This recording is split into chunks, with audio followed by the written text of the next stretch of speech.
नमस्कार दोस्तों, आप सभी लोगों का इस सेक्शन में स्वागत है। आज फिर हमें एक बहुत ही महत्वपूर्ण टॉपिक बात करने के लिए मिला है। बहुत ही संवेदनशील है और बहुत ही एक तरीके से बहुत ही आवश्यक है, जो हमारे लिए आपके लिए बहुत ज़रूरी है इसके बारे में जानना, इस पर विचार करना, इस पे बात करना। तो आइए आज हम हमारे पास जो टॉपिक है, जो हमें आज मिलकर जिस पे हमें विस्तार से बात करने की ज़रूरत है, वो लद्दाख है। कहा जा रहा है कि लद्दाख को मिलेगा राज्य का दर्जा दोस्तों।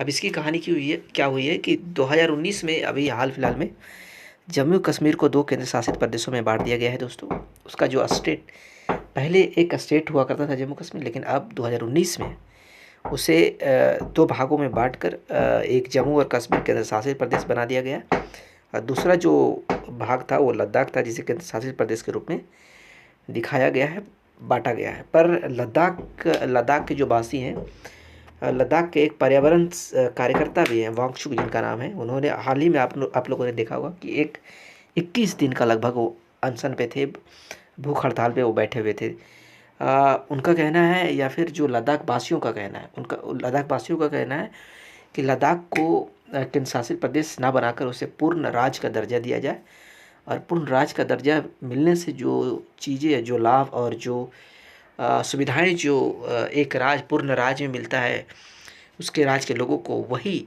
सुविधाएं लद्दाख के लोगों को भी दिया जाए।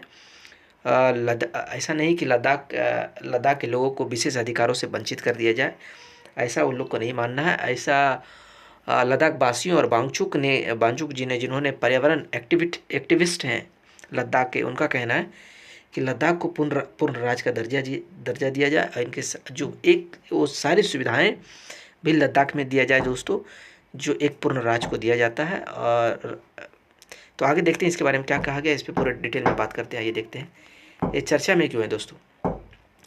कहा जा रहा है कि लद्दाख को मिलेगा राज्य का दर्जा, पूर्ण राज्य का दर्जा।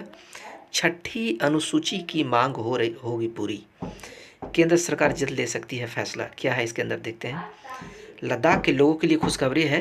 दरअसल केंद्र सरकार ने राज्य का दर्जा छठी अनुसूची जैसी मांगों को पूरा करने का मन बना लिया है। यदि राज्य का जो दर्जा दिया जाता है वो छठी अनुसूची के बिहाफ पे दिया जाता है दोस्तों। गौरतलब है कि 2019 में लद्दाख को केंद्र शासित प्रदेश बनाया गया था, जिसके बाद यहाँ के लोग लगातार मांग कर रहे थे। यहाँ तक कि हाल ही में जलवायु कार्यकर्ता सोनम वांगचुक भी 21 दिन के भूख हड़ताल पर बैठे थे। आइए इसके आगे क्या लिखा है, इसके आगे बारे में जानने का प्रयास करते हैं। हाल ही में केंद्र सरकार ने लद्दाख को राज्य का दर्जा और छठी अनुसूची जैसी मांगों को पूरा करने की बात की है। छठी अनुसूची में क्या बातें कही गई है, क्या बातें लिखी गई हैं, हम इसके बारे में भी जानने का प्रयास करेंगे दोस्तों। प्रमुख बिंदु क्या क्या है जिस पे हमें बात करने की ज़रूरत है, हमें चर्चा करने की ज़रूरत है। वर्ष 2019 में लद्दाख को केंद्र शासित प्रदेश बनाया गया था दोस्तों। इसके बाद यहाँ के लोग लगातार यह मांग कर रहे थे। इसको लेकर जलवायु कार्यकर्ता सोनम वांगचुक ने भी 21 दिनों की भूख हड़ताल की थी, इसी के बिहार पर कि लद्दाख को पूर्ण राज्य का दर्जा मिले, केंद्र शासित प्रदेश का दर्जा ना मिले। इनको लेकर अब केंद्र सरकार गंभीर हो चुकी है। गृह मंत्रालय इस पर फैसला कर सकती है, ऐसा कहा जा रहा है, ऐसा सुनने में आया है दोस्तों। क्या है केंद्र की घोषणा, केंद्र की घोषणा में शामिल होने वाली संभावनाएं क्या क्या चीज़ें हैं। हो सकता है लद्दाख में 2 नए जिले बनाने की प्रस्तावना हो। क्षेत्र के युवाओं को सेना में भर्ती होने के लिए लद्दाख स्काउट्स की एक और बटालियन का गठन किया जाए। बोटी भाषा को 8वीं अनुसूची में शामिल किया जाए, ऐसा एक कुछ संभावनाएं हैं जो घट सकती है, ऐसा हो सकता है। लेह और कारगिल के स्वायत्त पर्वतीय परिषदों को और ताकतवर बनाया जाएगा दोस्तों, ऐसा कहा जा रहा है। क्षेत्र के निवासियों के नौकरियों और भूमि अधिकारों को संरक्षित किया जा सकता है, ऐसे उनका मांग है। ऐसा इस तरीके के जो निर्णय हैं लिए जा सकते हैं। क्या है लद्दाख की मांग, क्या है दोस्तों, अब इसके बारे में हम डिटेल से बात करेंगे। क्या इनका मांग की क्या चीज़ें, क्या पाना चाह रहे हैं, केंद्र सरकार से इनकी क्या मांग है। दरअसल वर्ष 2019 में जम्मू कश्मीर को 2 केंद्र शासित प्रदेशों में विभाजित कर दिया गया था। इसमें पहला जम्मू कश्मीर और दूसरा लद्दाख बना था दोस्तों। जम्मू और कश्मीर पूर्ण गठन अधिनियम 2019 लागू किया गया था। दोनों को बांट देने के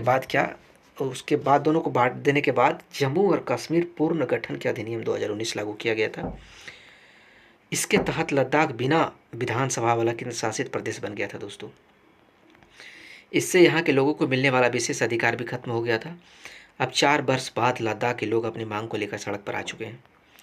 किन मांगों के लिए लद्दाख के लोग सड़क पर उतरे हैं, अब इसके बारे में जानते हैं। इसके बारे में क्या है, पहली मांग क्या है दोस्तों इसका, पूर्वोत्तर राज्यों की तरह लद्दाख को भी संविधान की 6ठी अनुसूची में शामिल किया जाना चाहिए। ये पहला मांग है इन लोगों का। दूसरी मांग क्या है, लद्दाख को पूर्ण राज्य व आदिवासी दर्जा मिलना चाहिए। पूर्ण राज्य का भी दर्जा मिले और आदिवासी का भी दर्जा मिले, ये दोनों फैसिलिटी ये लेना चाहते हैं। तीसरी मांग है लेह और कारगिल जिलों के लिए अलग संसदीय सीट हो, ये तीसरी मांग है। चौथी मांग क्या कहता है, पब्लिक सर्विस कमीशन को लद्दाख में कायम रखा जाए। अब पांचवी मांग है स्थानीय लोगों के लिए नौकरी में आरक्षण दिया जाए। ये 5 मांगे जो मुख्य है, जो कोर है, ये लद्दाख के वासियों ने केंद्र सरकार से मांगने का प्रयास किया है। संविधान की 6ठी अनुसूची क्या कहता है, जिसमें लद्दाख के नाम जोड़ने का प्रयास किया जा रहा है। 6ठी अनुसूची किस चीज़ को डिस्कस करता है, किसके बारे में बात करता है। इस अनुसूची का उद्देश्य स्थानीय जनजाति आबादी की जो भूमि है, जो रोजगार है और जो सांस्कृतिक पहचान है, उसको रक्षा किया जाए। इन 6ठी अनुसूची का मेन उद्देश्य यही है कि स्थानीय जनजाति आबादी की भूमि और रोजगार और सांस्कृतिक पहचान की रक्षा की जाए। पहला, संविधान के अनुच्छेद 244 के तहत 6ठी अनुसूची की बात, यानी 6ठी अनुसूची की बात अनुच्छेद आर्टिकल 244 में किया गया है। संविधान के अनुच्छेद 244 के तहत 6ठी अनुसूची जो स्वायत्त विकास परिषदों का निर्माण करती है, एडीसी का स्वायत्त विकास परिषदों मतलब एक तरीके से वैसे विकास परिषद जिस पर उस राज्य को निर्णय लेने का हक होता है। इसके माध्यम से क्या होता है, इसके माध्यम से स्थानीय और जनजातीय समुदायों की स्वायत्तता की रक्षा की जाती है। यानी कि लद्दाख के वासी जिस क्षेत्र में वो अपना निर्णय खुद ले सकता है, डिसाइड कर सकता है। जो भूमि, सार्वजनिक स्वास्थ्य और कृषि पर कानून बना सकता है, इस तरीके का छूट इन लोगों को चाह रहे हैं।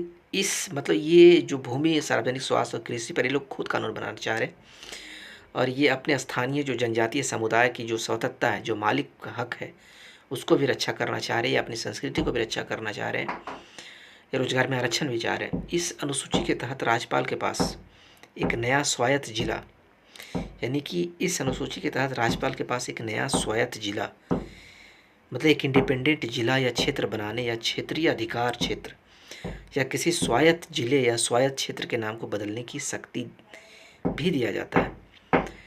स्वायत्त जिला बनाने या कोई नया स्वायत्त जिला बना सकता है या क्षेत्रीय अधिकार क्षेत्र बना सकता है या किसी स्वायत्त जिले या स्वायत्त क्षेत्र के नाम को भी बदलने की शक्ति दिया जाता है। इसके अंदर प्रत्येक स्वायत्त जिले में एक जिला परिषद होगी जिसमें 30 से अधिक सदस्य नहीं होंगे, जिनमें से 4 राज्यपाल द्वारा मनोनीत किए जाते हैं, जबकि शेष वयस्क मताधिकार के आधार पर चुने जाते हैं। दोस्तों, ये अनुसूची 6 के अंदर की गई बातें हैं, जो पॉइंट है जो मैं आपसे डिस्कस करने का प्रयास कर रहा हूँ।